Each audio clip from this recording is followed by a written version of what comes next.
Something is loose.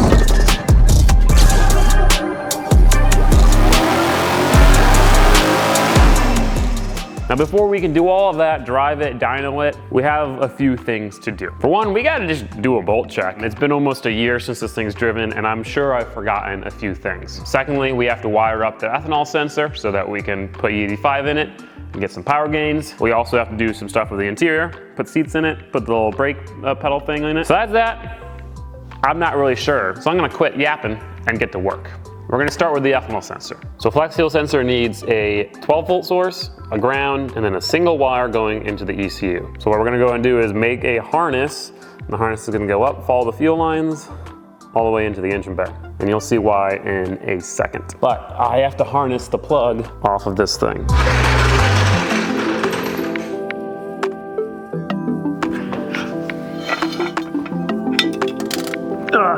This thing's on E85, but it's only ever on E85.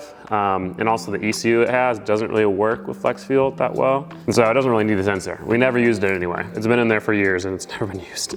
But now we have a sensor and a plug and it's going to much better use. Lovely. So using that plug, I made this extra long harness. I'm gonna go ahead and plug it into the flex fuel sensor. Ooh, all right. Now I'm gonna route this up into the engine bay. But I'm not actually going to secure it to anything because we have to take it all out to wrap it in a nice harness. So I'm really just doing this to find the exact length we need. Really cool thing about this engine harness is that the person who made it wired up every single sensor and just has the plugs here ready to go. So if I ever wanted to add anything, I just plug it into this.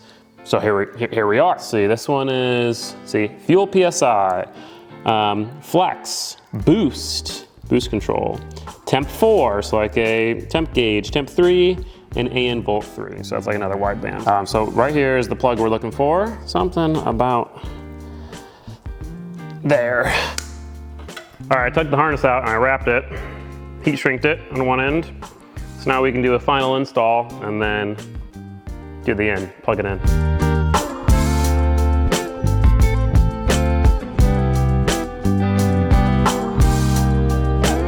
So I have it plugged in, not 100% sure on which pins go where, so I'm just hoping that's right. We're gonna go and try to figure this out. Turned on DI3, which is the ethanol sensor, and we're reading 3% ethanol with 93 in there. I think that's about right. I think I might try to start it just to see if this works.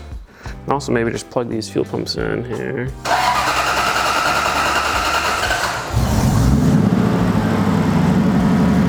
Yep, I think it's working. We won't really know until we put some ethanol in it though. The fact that it's reading something and it's not showing the error code, I think we're good. Now we can focus on the mechanical stuff.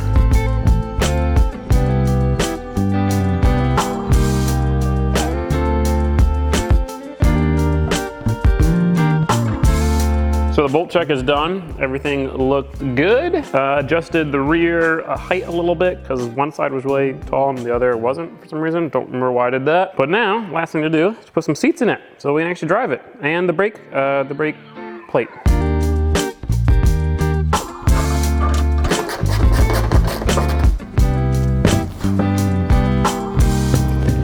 Interior is in. So we are ready to drive this thing.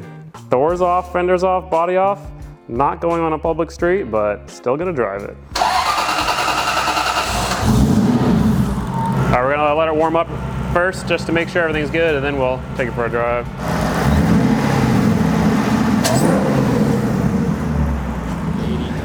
'89 and 3, 2, 1. Hey!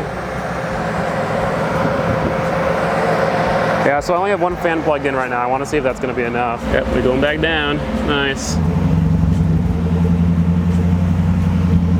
Welded diff. Clunk, clunk, clunk, clunk, clunk. All right, I mean, it's smooth. Steering feels good. Brakes work, good. First speed bump. First speed bump, indeed. Really, this clutch is almost the smoothest clutch I own. That's because it's like a stock clutch for a 350Z. very touchy throttle. That was always a drift truck trait. I love how stiff this chassis is. Like it's for how bumpy and stiff the suspension is, there's no clanks, no rattles, it just feels solid, you know? So we're gonna go down this road, which technically is a public road, but there's like no one here ever. Oh, a little rub.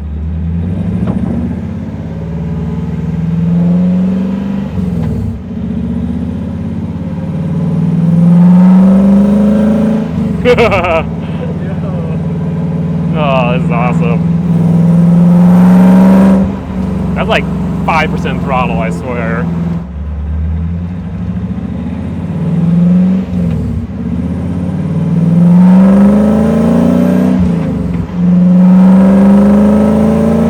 Supercharged. Sounds so good.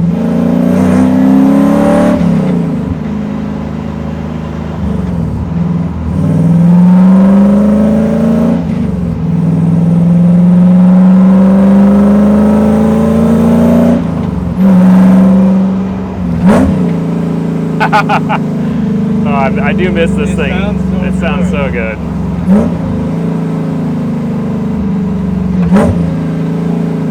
Manual brakes took a little bit of getting used to again. You really have to stomp on them for it to brake. But if you do, it brakes fine.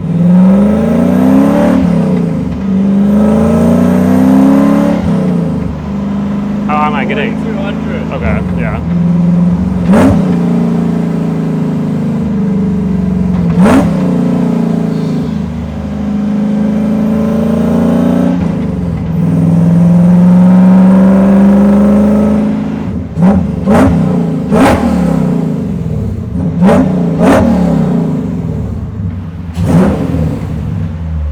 Very good.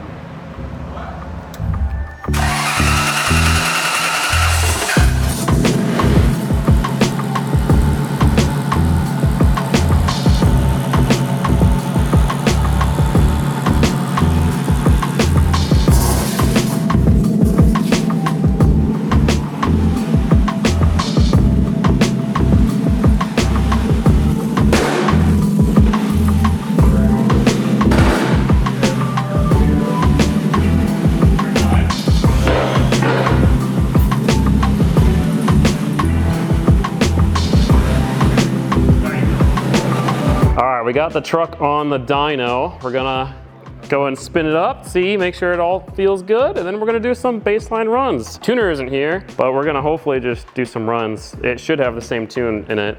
I guess we're about to find out if the tune's still good.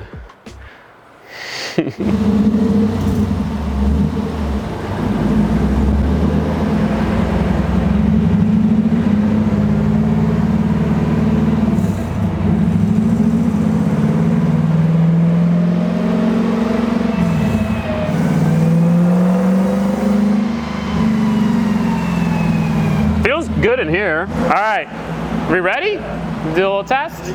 Not gonna be full pull, just a little test.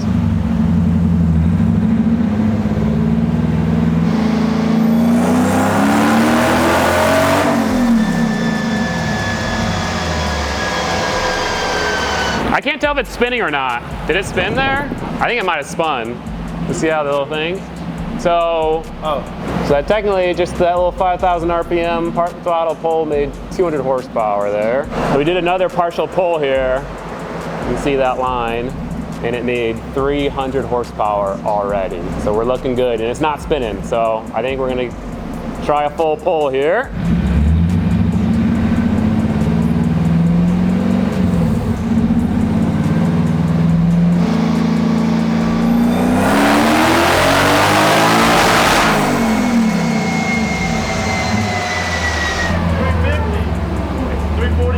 Okay, all right. 348? Yeah. That's about right. At 62? It didn't spin either. It might spin a little bit right here. It's hard to tell.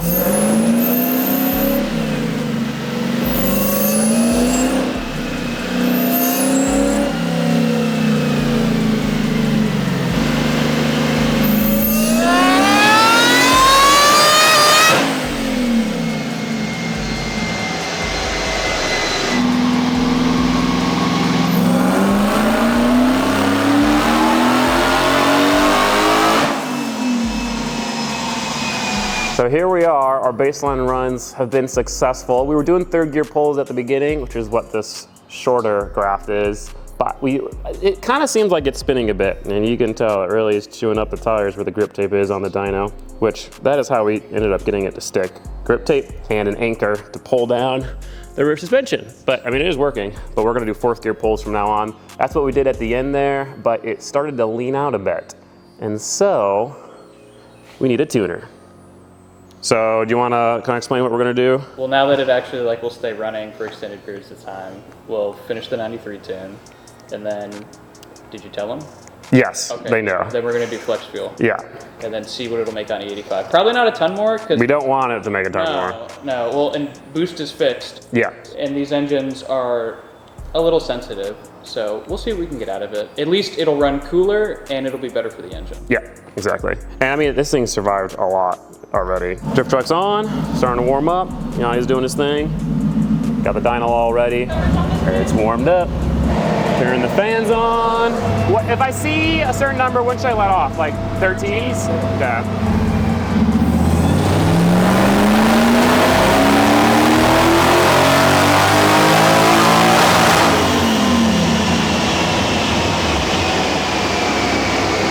I think it shut off.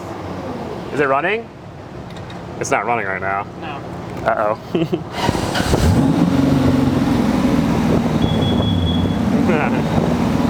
I thought it blew up because it shut off, but we're all good. All right, that's the, obviously the one problem about this thing is that since it's side exit, we can't use the dyno exhaust, so it gets quite fumey in here. So that's the carbon monoxide detector. We're gonna step outside for a little bit. And look, Yanni can tune outside.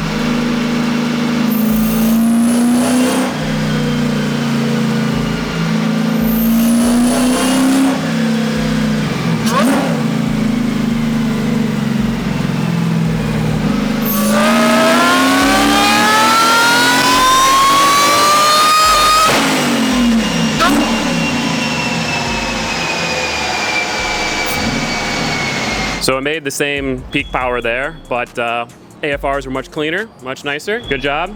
Thanks.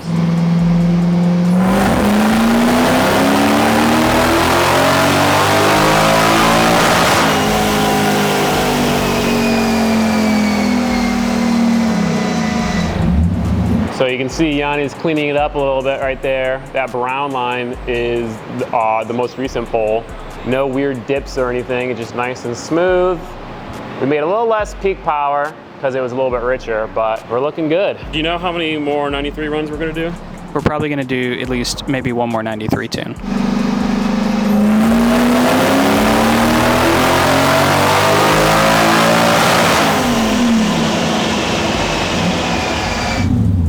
So we're all done with 93. We're gonna go and put some E85 in here and see what happens. Bunch of it over here. Ugh! There's a chance I wired this ethanol sensor wrong, so we're gonna watch the content as we add ethanol. Oh, that's working. Is it working?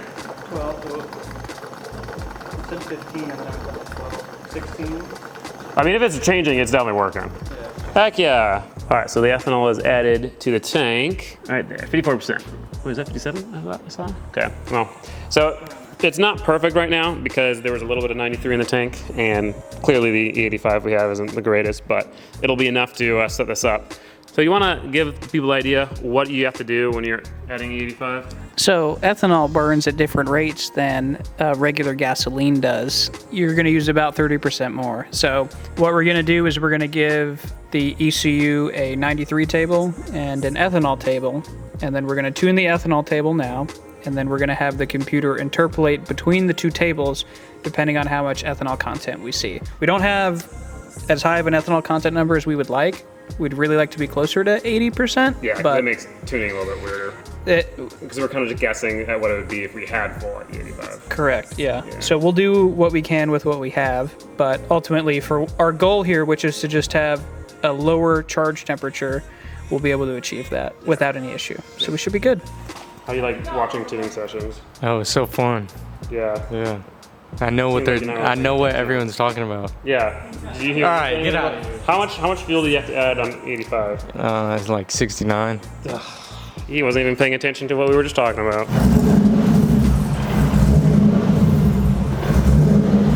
This will obviously be like the probably the roughest part of the tune. Getting it just to run right. Oh, it's getting better. Already smells like E85 in here. Also, fun fact, E85 makes less carbon monoxide, so theoretically, it should take more than one pull for the carbon monoxide sensor to go off, maybe? We'll see. First attempt at an ethanol pull.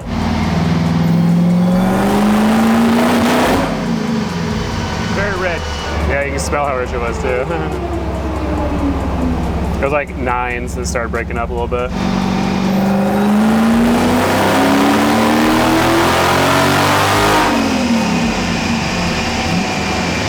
It was good, and then it got up to like the 14s for a second. Yeah. So I let off. No carbon monoxide alarm yet, either. I know, I'm impressed. Made, what, 312 on that one at 5,000 RPM? That's pretty good.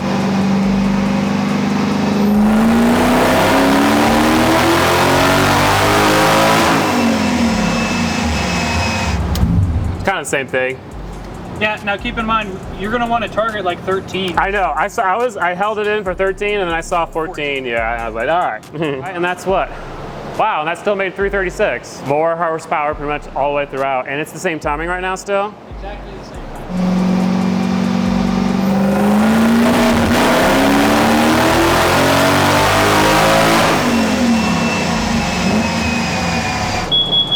Ah. Hey, took longer, yeah. Hey, we did 3 pulls for the same amount of carbon monoxide as 1 pull.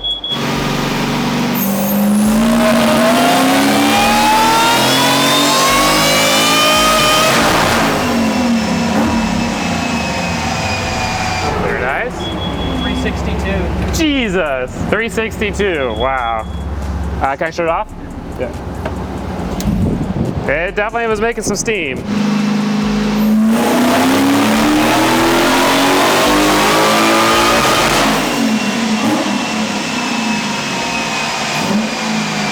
E85, 374.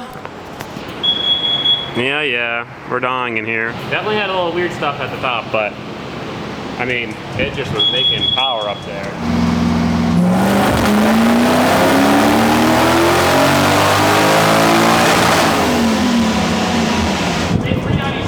397? My God, bro. At 5,200 RPM. Why did it do that? That's so weird though. That's not good, is it? You think it's spinning? It didn't sound like it was spinning. I don't think so either.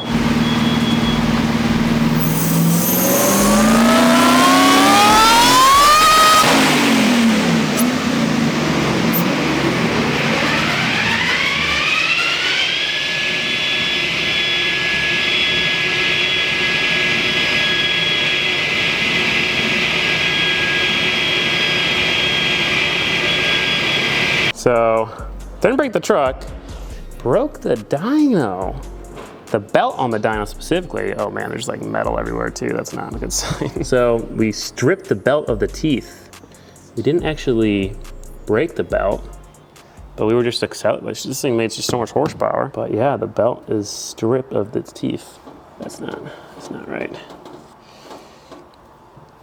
That was sketchy because then the 2,000 pound flywheel spun up really fast and it's making all sorts of noises now. Yeah, all in there. Holy cow.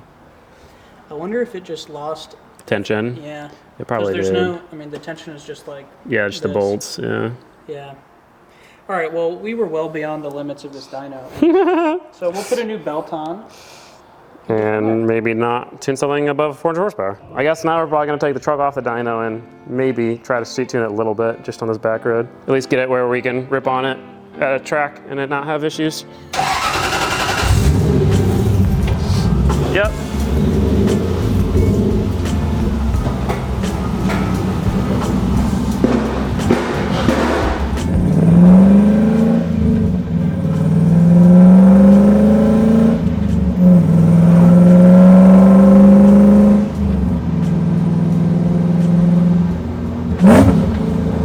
That felt good.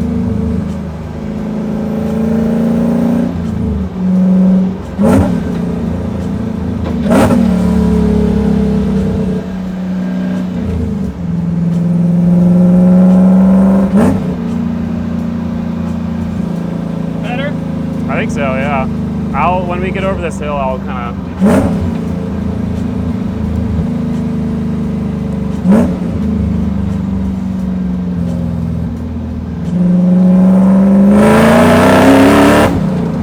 Oh God. Something is loose. Yeah. We're not gonna do that again. What the fuck was that? That's brake fluid, I think. It just spilled out of the hole. But the steering, that was sketchy. It's got death wobble. It's a Jeep. Jeep. It felt good. Like when I, Chipping one, yeah, transient. I think chipping felt good. Almost died, but didn't. Yep. Two close calls. Yep. After two close calls for one day, We're done. usually, yeah, I think that's it. So that was, I'm not sure if successful is the word for that, but It was a successful tune. the tune was successful. The dyno not so much. The weird front end thing not so much. But 394. 397. Sorry, 397 on this dyno. Yep. That might not be right. That might not be right. But That's right. also, so this dyno definitely reads about 10% low with how we calibrated it, you know, with the Honda Beat catalytic converter. So 397 is 440. Even then, it still made 374 in another pull. So we'll call it 400 wheel for sure. Yeah, definitely 400 wheel. So super happy with that. Nope, not cut, because if you guys want a tune, that's a Miata. Yep. Do you still do tunes? I still tune Okay, Miatas. that's good. Yeah. What do you tune? Miatas. On, Mega Squirt. there you go. Even though you can do drift trucks on Link. But that is going to be it for this video. I wanted to drive it more. I wanted to fix whatever happened with that front end, with the death wobble, but you're not gonna hear it. It's currently storming out. We have a tropical storm here. I'm sure anyone in the United States has heard about the hurricane. Not getting hit badly at all, but it is raining for the next 4 days. And this thing doesn't have any body panels, so can't drive it anymore. But in the next video with the drift truck, we will fix whatever suspension issues going on, remove the silencer out of the supercharger, make that louder, and then maybe take it to the track. Let me know what you guys want. Do you want to see this thing go to the track as is in this kind of cart setup? Or would you rather me finish it, at least put the body panels on, the doors on, and do the wiring before taking it to the track? But either way, we'll break from the drift truck. In the next video, we're working on the Accord. You can see that the stock Y pipe and aftermarket exhaust we made is over there. That's because we are currently fabricating the turbo kit. Turbo Accord is happening. Apologies it took so long. We were waiting on some material, but got it all and we're good to go. Of course, if you want to see that video ahead of schedule, if you want to see pictures of the turbo kit, get updated along the way live, check out Patreon. You get all those things and more. Like getting your questions answered at the end of a video. I wonder if I even have any questions. Yeah. Embarrassing. No questions. At least no questions that I didn't answer. Okay. Well, if you're a patron, ask some questions. And if you're not a patron and you want to ask some questions, become a patron and ask some questions.